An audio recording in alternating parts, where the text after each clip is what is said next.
아니, 맞습니다. 오늘 저희가 함께 깊이 파볼 이 책에서 당신이 얻을 가장 중요한 통찰, 네, 그건 바로 이겁니다. 겉보기엔 단순해 보이는 이 5가지 질문이야말로 당신의 조직과 또 당신의 삶에서 가장 본질적인 것을 명확히 하고 정말 의미 있는 성과를 만들도록 이끄는 가장 강력한 도구라는 사실이죠. 아, 네, 맞습니다. 그 현대 경영학의 아버지 피터 드러커가 던진 이 질문들.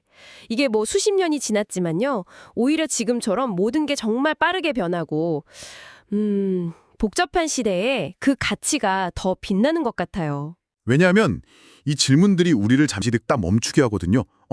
우리가 지금 정말로 뭘 하고 있지? 왜 이걸 하고 있지? 아니, 이걸 더 잘하려면 어떻게 해야 하나? 하는 아주 근본적인 질문들을 던지게 만들잖아요. 그래서 뭐 리더든 팀원이든 아니면 그냥 내 삶의 방향을 좀 제대로 잡고 싶다 이런 분이든 누구에게나 적용될 수 있는 아주 강력한 성찰 도구라고 생각해요. 네. 그래서 오늘 이 책의 정수를 함께 살펴보면서 드러커의 통찰이 어떻게 당신의 일과 삶에 좀 명확한 방향, 그리고 새로운 에너지를 불어넣을 수 있는지 그 가능성을 같이 발견하게 되실 겁니다. 단순한 요약을 넘어서 실제적인 변화를 이끌어낼 그런 지혜를 찾아가는 시간이 될 거라고 믿습니다. 좋습니다. 그럼 첫 번째 질문으로 바로 들어가 볼까요? 우리의 미션은 무엇인가? 우리는 왜 존재하는가? 이 질문부터 시작해보죠. 네. 이 책에서 저자가 말하는 핵심 메시지는 바로 이것입니다. 모든 조직 활동의 뿌리, 그 존재 이유는 바로 미션에 있다는 것입니다. 이게 단순히 뭘 하는가가 아니고요. 왜 하는가, 그리고 궁극적으로 세상에 어떤 긍정적인 변화를 만들고 싶은가, 여기에 대한 대답인 거죠. 조직의 영혼이라고 할 수 있어요. 책 속의 그 사례가 굉장히 와닿았어요. 어느 큰 병원 응급센터 이야기였죠. 처음에는 그냥 뭐 최상의 건강관리 제공 뭐 이 정도로 미션을 생각했는데 드러커랑 같이 깊이 파고들다 보니까 고통받는 사람들을 안심시키는 것이라는 훨씬 구체적이고 뭔가 가슴에 와닿는 그런 미션을 찾게 되었다고요. 그렇죠. 그렇게 미션이 명확해지니까 행동도 바뀌었어요. 환자를 1분 안에 만나서 안심시킨다. 이런 구체적인 목표가 생긴 거죠. 그냥 뭐 벽에 걸어두는 멋진 문구가 아니라 진짜 행동을 바꾸는 살아있는 미션이 된 겁니다. 그리고 짐 콜린스가 말한 부분도 흥미로웠어요. 핵심 가치나 목적, 그러니까 미션 자체는 절대 변하면 안 되는데 그걸 달성하는 방법이나 전략은 계속 변해야 한다. 이게 참 역설적이면서도 중요한 포인트 같아요. 맞아요. 그 변치 않는 중심, 즉 미션이 있어야 변화의 파도 속에서도 길을 잃지 않는다는 의미죠. 드러커가 돈 때문에 미션을 저버리는 것은 영혼을 파는 것이라고 경고한 것도 다 같은 맥락이고요. 미션은 조직의 어떤 진실성이니까요. 그리고 마셜 골드스미스가 개인의 미션에 대해서 얘기한 것도 기억나요. 행복하고 의미를 같이 추구해야 한다고요. 그렇다면 이 첫 번째 질문을 듣고 계신 청취자분들이 바로 적용해 볼 만한 건 뭐가 있을까요? 당신이 속한 조직 아니면 팀, 더 나아가서 당신 개인의 미션을 딱 한 문장으로 한번 써보세요. 나는, 우리는 왜 존재하는가? 궁극적으로 세상에 어떤 기여를 하고 싶은가? 스스로에게 깊이 질문하고 그 답을 찾아보는 겁니다. 이 과정 자체가 당신의 생각과 행동을 딱 정렬시키는 아주 강력한 첫걸음이 될 거예요. 그리고 그 미션이 당신에게 의미와 행복을 주는지도 꼭 한번 점검해 보시고요. 미션, 그러니까 왜가 명확해졌다면 자연스럽게 다음 질문으로 넘어가게 되죠. 바로 우리의 고객은 누구인가? 우리는 누구를 만족시켜야 하는가? 이거죠. 결국 우리의 존재 이유는 고객을 통해 실현되는 거니까요. 네, 이 두 번째 질문의 핵심은 이겁니다. 결과를 만들어내기 위해서 반드시 만족시켜야 할 대상이 누구인지 명확하게 정의해야 한다는 것이죠. 단순히 뭐 물건을 사거나 서비스를 이용하는 사람뿐만 아니라 우리의 활동으로 직접적인 삶의 변화를 경험하는 1차 고객하고 또 우리 조직이 잘 운영되도록 돕는 뭐 직원, 파트너, 자원봉사자 같은 지원 고객 모두를 포함해서 생각해야 합니다. 책에 나온 그 비영리 단체 사례가 딱 떠오르네요. 정말 다양한 사람들을 도울 수도 있었을 텐데 여러 장애 때문에 취업이 특히 어려운 사람들이라는 단 하나의 일자 고객에 수십 년 동안 집중했다고 하잖아요. 그렇게 초점을 맞추니까 에너지가 분산되지 않고 실제적인 취업 성공 그리고 유지라는 결과로 이어졌다고요? 집중의 힘이죠. 바로 그겁니다. 효과적인 조직은 모두를 만족시키려고 하기보다는 그 가장 중요한 1차 고객에게 집중할 줄 아는 거죠. 필립 코틀러가 최고의 기업은 고객을 넘어서 팬을 만든다고 말한 것도 비슷한 맥락이고요. 우리에게 충성하는 팬, 그러니까 우리의 미션에 공감하고 함께하는 사람들을 만들어야 한다는 거죠.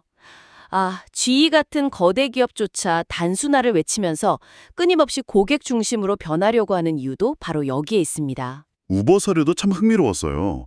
기존 택시 업계가 가진 불편함, 그 고객의 문제를 정확히 파고들어서 편리함이랑 예상 가능성이라는 가치를 딱 제공하면서 순식간에 팬을 확보했잖아요.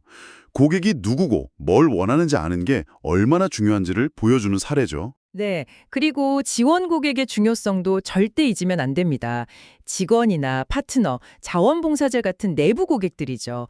이분들의 만족도 역시 아주 중요해요. 책 속에 나온 그 풀브리지 프로그램처럼 프리랜서 코치들, 그러니까 지원 고객들의 성장 욕구를 충족시키니까 결국 프로그램 참가자, 즉 1차 고객들에게 더 좋은 결과로 돌아갔잖아요. 그렇다면 이 질문과 관련해서 지금 당장 뭘 해볼 수 있을까요? 당신의 1차 고객과 지원 고객이 구체적으로 누구인지 한번 목록으로 쭉 작성해 보세요. 개인이라면 내 일은 궁극적으로 누구에게 가치를 주는 걸까? 이걸 생각해 보는 거죠. 그리고 잠시 멈춰서 그들이 없다면 당신의 조직이나 당신의 일이 존재할 수 있을지 한번 자문해 보시고요.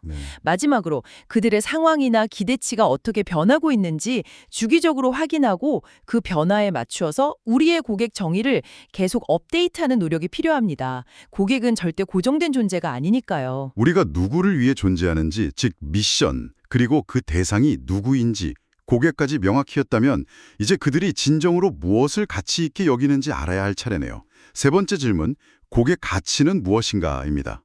우리가 중요하다고 생각하는 거랑 고객이 중요하다고 생각하는 게 다를 수 있다는 점. 이게 핵심이겠죠. 정확합니다. 이 세 번째 질문에서 드러커가 던지는 메시지는 바로 이거예요. 고객이 진정으로 가치 있게 여기는 것, 그들의 필요, 욕구, 열망은 우리가 그냥 추측할 게 아니라는 겁니다. 오직 고객에게 직접 물어보로서만 제대로 알 수 있다는 거죠. 드러커는 심지어 비이성적인 고객은 없다고 다뤄냈어요. 고객의 행동에는 각 그들 나름의 이유와 논리가 있다는 겁니다. 그들의 현실 속으로 들어가 봐야 진정한 가치를 이해할 수 있어요. 이게 근데 말은 쉬운데 실제로 하기는 참 어려울 것 같아요. 조직은 자꾸 자기가 주고 싶은 걸 주려고 하잖아요. 책 속 노숙자 보호소 사례가 정말 좀 충격적이었어요.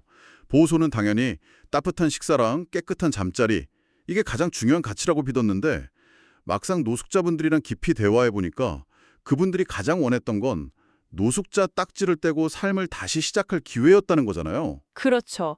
이 발견 하나가 보호소의 역할 자체를 완전히 바꿔놓은 계기가 된 겁니다. 드러커 본인도 매년 졸업생들한테 직접 전화를 걸어서 물어봤다고 해요. 학교가 당신한테 어떤 도움을 줬습니까? 아직도 중요하게 생각하는 건 뭐예요? 우리가 뭘 개선해야 할까요? 이런 질문들을요. 고객의 목소리를 듣는 체계적인 노력이 필요하다는 걸 몸소 보여준 거죠. 신의 그레이스 병원 사례도 비슷해요. 원장이 직접 환자들의 불만, 긴 대기 시간이나 낡은 시설 같은 거에 귀 기울이고 직원들한테 여러분이 환자라면 어떤 대우를 받고 싶나요? 이렇게 물으면서 공감을 이끌어내서 실제적인 개선을 만들었잖아요. 네. 요즘처럼 소셜미디어가 발달한 고객혁명의 시대에는 이런 경청이 더 중요해진 것 같아요.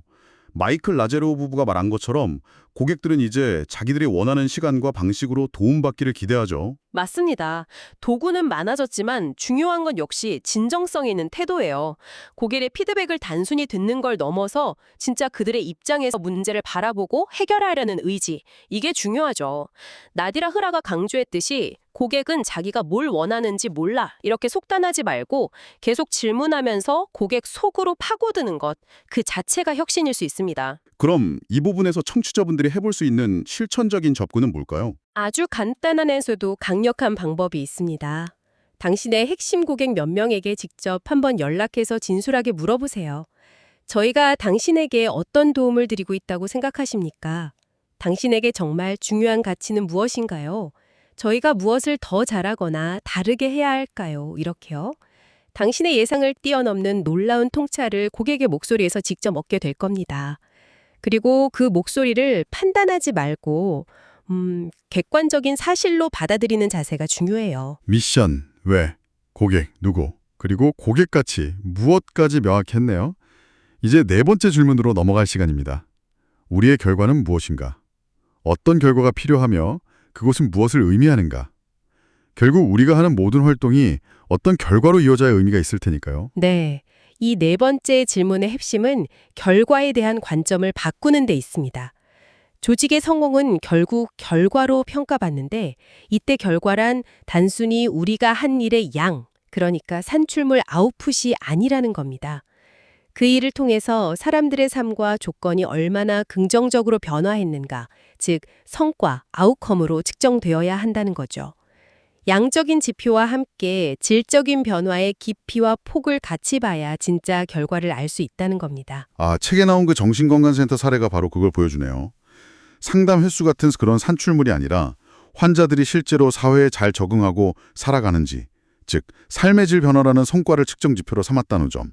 이게 좀 인상 깊었어요. 영리기업은 이익이라는 명확한 지표가 있지만 비영리 조직은 이런 의미 있는 결과를 정의하고 측정하는 게 특히 더 중요하면서도 어려운 과제일 것 같아요. 의미 있는 결과를 내는데 기여하지 못하거나 더 이상 생산적이지 않은 활동은 과감하게 중단하는 용기가 필요하다는 거죠. 그래야만 한정된 자원, 시간, 돈, 인력 같은 것들을 정말 중요한 곳, 즉 미션 달성에 기여하고 실제적인 변화를 만들어낼 수 있는 곳에 집중할 수 있습니다. 폐기라. 말은 쉬운데 기존에 하던 걸 없앤다는 건 정말 큰 결단이 필요할 것 같은데요. 뭔가 계속 하던 일에 미련을 갖게 되잖아요. 그렇죠. 하지만 드러커는 폐기 없이는 새로운 성과도 없다고 강조합니다. 록펠러 재단의 주디스 로딘 이사장은 결과 측정을 단순히 성공 실패를 가르는 잣대가 아니라 배우고 개선하기 위한 도구로 봐야 한다고 말해요. 실패를 두려워하기보다 실패를 통해 배우고 그 교훈을 공유하는 문화가 필요하다는 거죠. 또 측정하기 쉬운 것만 하려는 유혹이나 뭔가 하긴 했는데 정작 중요한 결과, 즉 삶의 변화에는 별 영향이 없는 활동에 매달리는 것도 경계해야 합니다. 그리고 버너드 뱅크스가 결과 검토할 때 가치랑 믿음이라는 필터를 써야 한다고 한 말도 곱씹어볼 만해요. 결과 숫자뿐만 아니라 그 결과가 우리 조직의 가치에 부합하는 올바른 방식으로 이루어졌는지도 함께 봐야 한다는 뜻이겠죠? 정확합니다. 결과의 질과 과정의 정당성 둘 다 중요하다는 거죠. 그럼 이 네 번째 질문에 대해 청취자 여러분이 당장 해볼 수 있는 건 무엇일까요? 당신의 현재의 활동이나 프로젝트가 궁극적으로 만들어내야 하는 의미 있는 결과, 즉 어떤 긍정적인 변화를 구체적으로 한번 정의해보세요. 숫자, 즉 정량적인 것뿐만 아니라 변화의 내용, 정성적인 것까지 포함해서요. 그리고 냉정하게 한번 평가해보는 겁니다. 지금 하고 있는 일들 중에 이 결과에 별로 기여하지 못하거나 효과가 미미한 활동은 없는지, 만약 있다면 그것들을 어떻게 폐기할지, 즉 중단하거나 축소할지 구체적인 계획을 세워보는 거죠. 쉽지 않겠지만 반드시 필요한 과정입니다. 자, 드디어 마지막 5번째 질문에 도착했습니다. 우리의 계획은 무엇인가? 앞으로 무엇을 어떻게 할 것인가? 지금까지 논의한 미션, 고객, 가치, 결과를 이제 실제 행동으로 옮기는 청사진을 그리는 단계네요. 그렇습니다. 이 마지막 질문에서 드러커가 강조하는 바는 이것입니다. 계획이란 단순히 미래를 예측하는 활동이 아니라는 겁니다. 미션을 현실로 만들기 위한 책임이며 구체적인 목표, goals, 측정 가능한 세부 목표, objectives, 실행 방안, actions, 필요한 자원, budget, 그리고 평가 방법, evaluation까지 포함하는 명확한 행동 로드맵이라는 거죠. 중요한 것은 계획은 한 번 세우고 끝나는 게 아니라 끊임없이 검토하고 수정하며 살아 움직이는 과정이라는 점입니다. 단순히 계획서를 멋지게 만드는 게 중요한 게 아니고 실제 행동과 책임으로 이어져야 한다는 말씀이시군요. 책에서 캐스터리 랭건 교수가 제시한 아이디어를 현실로 만드는 4단계 질문이 굉장히 실용적으로 느껴졌어요. 문제를 명확히 정의하고 1단계, 가치 사슬을 구축하고 2단계, 유연하게 실행하면서 모니터링하고 3단계, 지속 가능성까지 고려하는 4단계, 그 흐름이 막연한 구상을 구체적인 행동으로 옮기는 데 큰 도움이 될 것 같아요. 맞습니다. 그리고 효과적인 계획에는 드러커가 제시한 5가지 핵심 요소, 패기, 집중, 혁신, 위험 감수, 분석이 반드시 녹아 있어야 합니다. 여기서 주목할 점은 패기, 어벤더먼트가 가장 먼저 나온다는 거예요. 새로운 것을 시작하기 전에 불필요하거나 효과 없는 것을 먼저 덜어내야 한다는 강력한 메시지죠. 그래야만 정말 중요한 것에 집중할 수 있고 미래를 위한 혁신을 시도하며 계산된 위험 감수를 하고 이 모든 과정을 분석을 통해 뒷받침할 수 있습니다. 계획이 살아있는 문서여야 한다는 비유도 와닿았어요. 캐롤린 고슨 레보리그 CEO의 말처럼 그냥 서류 캐비넷에 쌓아두는 게 아니라 계속 들여다보면서 실험하고 데이터를 통해 가설을 검증하고 필요하다면 크고 작은 수정을 계속 해나가야 한다는 거죠. 마치 모래놀이통처럼요. 그렇죠. 계획은 완벽할 수 없기에 실행 과정에서의 학습과 적응이 필수적입니다. 주아나 보르다스가 제시한 지속 가능한 계획의 6가지 교훈, 리더십, 고객 중심, 미션 기반, 다양성 포용, 학습, 지속 가능성 자체, 역시 계획을 단기적인 목표 달성을 넘어 장기적인 미션 실현의 과정으로 보게 합니다. 그럼 이 마지막 질문에 대해 청취자분들이 오늘 당장 시도해 볼 만한 액션 아이템은 무엇일까요? 당신의 미션과 목표를 달성하기 위한 구체적인 실행 계획을 한번 세워보세요. 거창하지 않아도 좋습니다. 다음 분기 혹은 다음 달에 무엇을 누가 언제까지 할 것인지 명확히 적어보는 거죠. 필요한 자원은 무엇인지도 파악해 보고요. 그리고 그 계획에 패기, 집중, 혁신, 위험 감수, 분석이라는 이 5가지 요소가 어떻게 반영될 수 있을지 고민해 보세요. 가장 중요한 것은 이 계획을 정기적으로 적어도 분기별로는 검토하고 실제 진행 상황과 변화하는 환경에 맞춰서 유연하게 수정하는 습관을 들이는 겁니다.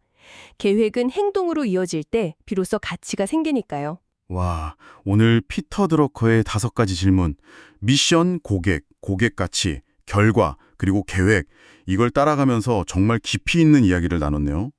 어떻게 보면 정말 기본적인 질문들인데 파고들수록 그 힘이 엄청나다는 걸 느낍니다.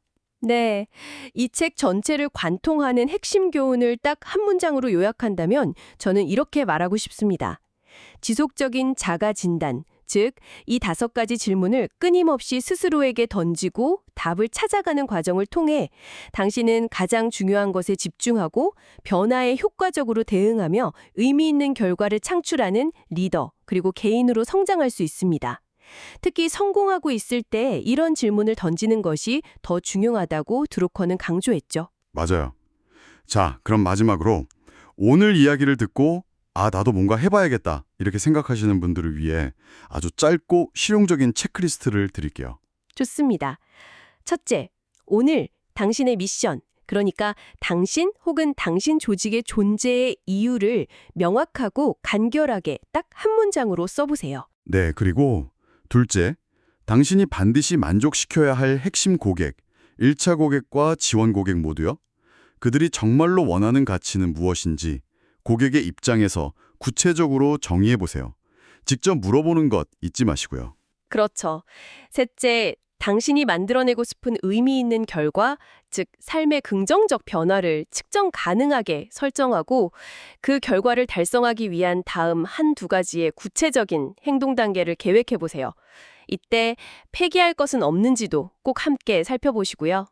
이 질문들을 그냥 흘려듣지 마시고 꾸준히 스스로에게 던지고 답을 찾아 나간다면 분명 당신의 일과 삶에 놀라운 변화가 시작될 거라고 확신합니다. 네, 맞습니다. 변화는 언제나 작은 실천에서 시작되니까요. 오늘 저희의 이야기가 당신의 그 여정의 작지만 든든한 길잡이가 되었기를 진심으로 바랍니다. 혹시 저희가 다음번에 더 깊이 파헤쳐 주었으면 하는 착이나 주제가 있다면요. 주저하지 마시고 댓글로 알려주세요. 저희가 여러분 대신 읽고 핵심만 쏙쏙 뽑아서 알차게 전해드리겠습니다. 그럼 다음 시간에 더 흥미로운 지식과 깊이 있는 통찰로 다시 찾아뵙겠습니다. 지금까지 더 딥다이브였습니다. 청취자 여러분, 감사합니다.